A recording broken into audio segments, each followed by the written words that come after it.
Welcome to Not Milk Never Milk. Subscribe if you're lactose intolerant. You start by ensuring the essentials are in place, Homebrew and Python 3. Once installed, open Visual Studio Code and install the official Python extension. This gives linting, debugging, and IntelliSense. Make sure the Python interpreter path is visible in the bottom left. If not, use Command-Shift-P and select Python.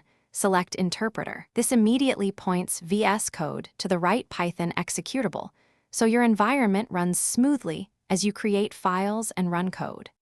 Once done, create a project folder and open it in VS Code to keep things organized. Next, set up an isolated environment, run Python 3 mvenv, and activate it with source. venv/bin/activate so dependencies don't clash with global packages. Then in VS Code pick that. venv as your interpreter. Install needed packages with pip. For example, pip install requests pytest. Make sure the terminal shows the venv name. If not, reselect the interpreter so linting and autocomplete align. To finish, run your script using Run Python file in terminal or the play button and watch output in the integrated terminal. For deeper inspection, add breakpoints and create a simple launch. JSON using the debugger panel. This lets you step through code and inspect variables. If things go wrong, first confirm the selected interpreter is your venv and that the terminal activated it.